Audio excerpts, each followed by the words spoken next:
বর্ষার ঝাড়খণ্ড সিরিজের আজ শেষ পর্ব। গত পর্বে দেখিয়েছি লোদ আর শুক্রাবাদের বিশালতা। এ পর্বে নিয়ে যাব গহন অরণ্যে ঘেরা এক আশ্চর্য জলপ্রপাতের হাতছানির শব্দ শোনাতে। বর্ষার ঝাড়খণ্ড মানেই সবুজের আতুর ঘর, তা নতুন করে বলার অপেক্ষা রাখে না। সন্ধান দেব অরণ্যে ঘেরা এক অজানা টুরিস্ট স্পটের।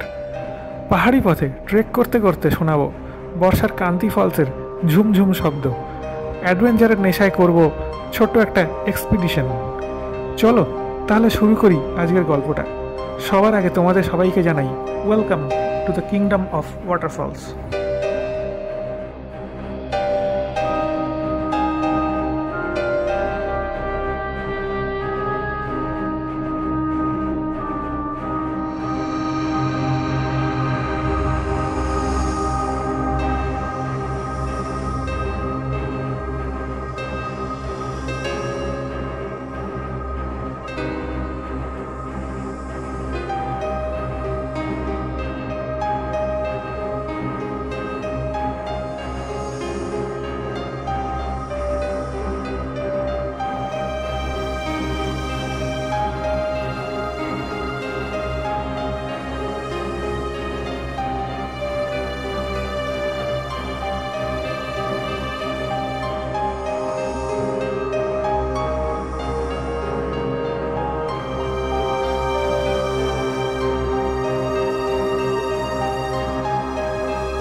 সুপ্রভাত বন্ধুরা, আমি সবাইকে সুপ্রভাত জানাচ্ছি লাতেহার থেকে, ঝাড়খণ্ডের লাতেহার ডিস্ট্রিক্ট। তো এখান থেকে আমি একটা খুব রেয়ার ট্যুরিস্ট স্পটে যাচ্ছি, যেটাকে বলে কান্দি ওয়াটারফল।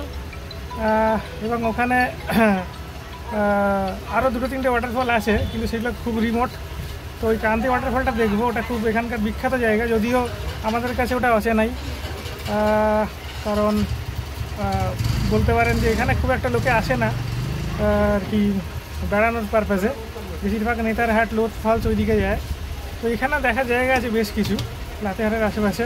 এখান থেকে 25-30 কিলোমিটারের মতো ডিস্টেন্স আর কি। তো একটু রিমোট হয়তো, বাট লাতেহারের লোকেরা যায় ওখানে বেড়াতে, আমি দেখেছি। তো দেখি তাহলে জায়গাটা কীরকম, চলুন তাহলে এক্সপ্লোর করা যাক। নতুন একটা জিনিসকে এক্সপ্লোর করতে চলেছি আজকে। গাড়ি পেতে একটু সকালে অসুবিধা হলো, কারণ লোককে বোঝাতে পারছি না, একটু রিমোট বলে। তো আমি এই গাড়িটা বুক করেছি, এই যে এই গাড়িটা দেখাচ্ছি, এটা বুক করেছি।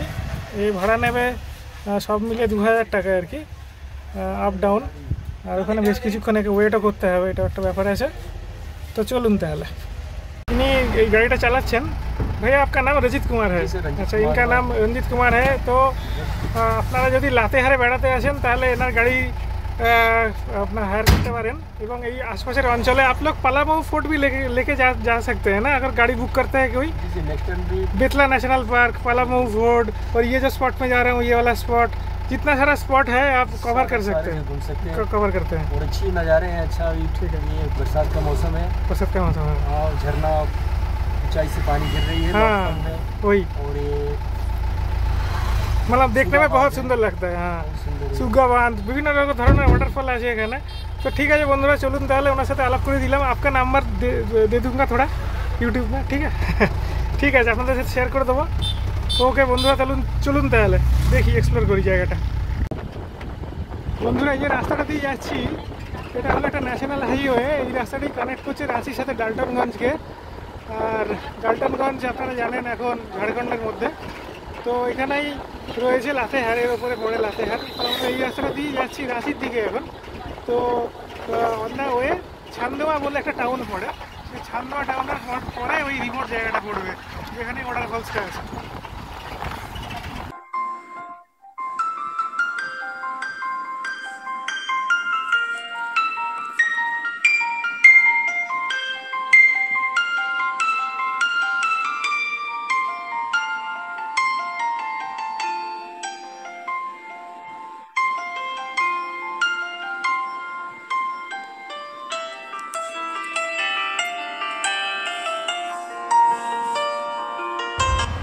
খুঁজে বের করতে কান্তি ঝর্ণাকে একটু ট্রাভেল হচ্ছে, কারণ চেনে না এখানে খালি গ্রামের লোকেরা চেনে এটাকে, শহরের লোকেরা কেউ চেনে না, বা টাউনের লোকেরাও, লাতের টাউনের লোকেরাও খুব একটা চেনে না, যা দেখছি আর কি। তো চলুন তাহলে দেখি আস্তে আস্তে কতক্ষণ লাগে পৌঁছাতে। আমাদেরকে মেন রোড থেকে অনেকটা ভেতরে ঢুকতে হচ্ছে ওয়াটারফল দেখতে গেলে, কারণ মেন রোড থেকে দেখলাম লেখা আছে 7 কিলোমিটার।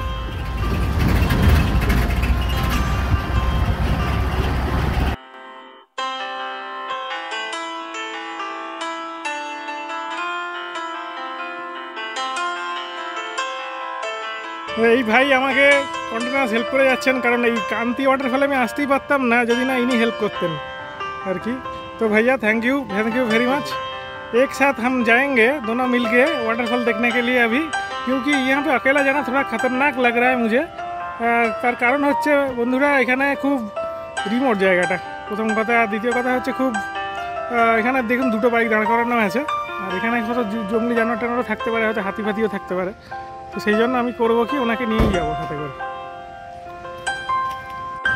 এই রাস্তাটা দিয়ে আমাদেরকে যেতে হবে। দেখুন বন্ধুরা অনেকটা নিচে নামতে হবে, নিচে তারপর এখান থেকে দেখা যাচ্ছে এই জায়গাটাতে পৌঁছাবো আমরা, কিন্তু ওয়াটারফলসটা ডান দিকে আছে, শব্দ পাচ্ছি। চলুন তাহলে আস্তে আস্তে ট্রেক করে করে নামি।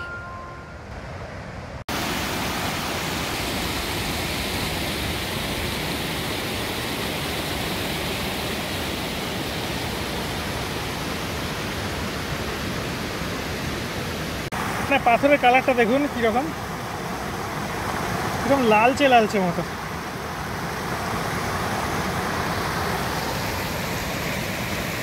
যেখান থেকে ওয়াটারফলসটার মানে সব থেকে বড় যে স্রোতটা নিচের দিকে লাফিয়ে নামছে, হ্যাঁ সেই জায়গাটার কাছে চলে এসেছি বন্ধুরা। ওই জায়গাটাতে অল্প অল্প জল ছিল, এখানে বেশি জল আছে। দেখুন এখানে অনেকটা জল স্ট্রিম আর কি, একদম নিচের দিকে স্ট্রেট নামছে। এদিক দিয়ে নদীটা আসছে, এই নদীটা ছত্তিশগড় থেকে আসছে। হ্যাঁ এটা হলো যতদূর মনে হয় বুড়া নদী, যার নামে বুড়া ঘাট হয়েছিল। কালকে গেছিলাম আমি বুড়া ঘাটে, তো ওই নদীটাই এখানে নামছে। নেবে এরকম প্রবল জলরাশি প্রবাহিত হচ্ছে সমতল ভূমির দিকে।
হোটেলের পথে ফিরে যাচ্ছি। তো কান্দি ওয়াটারফলস যথেষ্ট সুন্দর, কিন্তু আমরা নিচে নামতে পারলাম না, এতটাই দুর্গম, খুব রিমোট হওয়ার জন্য একদমই নিচে নামা গেল না। বা পাথরের কন্ডিশনগুলো এমনই ছিল, নিচে নামলে আর কি স্লিপ করবে, সেই জন্য নিচে নামতে পারলাম না, উপর থেকেই করতে হলো। তবুও যতটা পেরেছি করেছি। এখানে অবশ্যই রেকমেন্ড করবো যাদের হাতে পায়ে সমস্যা আছে আসবেন না। এটা খুব রিমোট আননোন একটা ওয়াটারফলস, কিন্তু অনেক বড়। আশা করি আপনাদের ভালো লাগলো। তো বন্ধুরা এক ঝলক একবার দেখে নিন নেতারহাট থেকে কী করে এই জায়গাটিতে আসতে হয়। নেতারহাট হলো পাহাড়ের ওপরে 3600 ফিট অ্যাবাভ সি লেভেলে। এই রাস্তাটা দিয়ে পাহাড় থেকে নেমে এসে লাতেহার টাউনের দিকে যেতে হয়। তো লাতেহার টাউন হলো ঝাড়খণ্ডের পশ্চিম সীমান্তে, উত্তর পশ্চিম সীমান্তে অবস্থিত একটা ছোট টাউন এবং জেলার নামও লাতেহার। তো 88 কিলোমিটারের মতো ডিস্টেন্স নেতারহাট থেকে লাতেহারের। গাড়ি করে আসতে পারেন অথবা মহুয়া ডট দিয়ে আসা যায়। লাতেহার থেকে তারপর আবার রাঁচির দিকের রাস্তাটা ধরে, ন্যাশনাল হাইওয়েটা ধরে, যেটা কিনা ডালটনগঞ্জ আর রাঁচিকে কানেক্ট করে, সেই রাস্তাটা ধরে আপনাদেরকে চলে যেতে হবে এই জায়গাটিতে, যেটাকে বলা হয় কান্তি ওয়াটারফলস লাদুপ। যাওয়ার পথেও আনাচে কানাচে বহু জলপ্রপাত পড়ে ডান দিকে বাঁ দিকে প্রতি 2-3 কিলোমিটার অন্তর অন্তর, কারণ ঝাড়খণ্ড হলো জলপ্রপাতের রাজ্য। তো গাড়িটা শেষ অবধি যায় না, একটা জায়গায় দাঁড় করিয়ে সেখান থেকে হালকা ট্রেক করে নিচে নেমে যেতে হয় এই কান্তি ওয়াটারফলস লাদুপ দেখতে। তো এই হলো সংক্ষিপ্ত বিবরণ। আর লাতেহারে আপনারা থাকতে পারেন, এখানে হোটেল আছে। যখন আমি ছিলাম হোটেল হিল ভিউ হোটেলে 1100 টাকা করে ঘর ভাড়া, খুবই সস্তার। তো বন্ধুরা দেখলেন কান্তি ওয়াটারফলস। কান্তি ওয়াটারফলস আশা করি আপনাদের ভালো লেগেছে। এটা একটা রেয়ার ওয়াটারফলস এবং খুব অদ্ভুত একটা জায়গা, যেখানে আমারও অজানা ছিল। বেসিক্যালি আমি সার্চ করতে করতে জেনেছি এরকম একটা ওয়াটারফলস আছে এখানে লাতেহার ডিস্ট্রিক্টে, ঝাড়খণ্ডের। তো যাই হোক, দেখে দেখে এবার আমি হোটেলে ফিরে এসেছি। এবার ফিরে যাওয়ার পালা, রাঁচি দিয়ে আমি কলকাতা ফিরে যাব। তো ভিডিওটা ভালো লাগলে একটু লাইক, শেয়ার আর সাবস্ক্রাইব করে নেবেন, আর পাশে থাকবেন এইভাবেই। সবাইকে অসংখ্য ধন্যবাদ।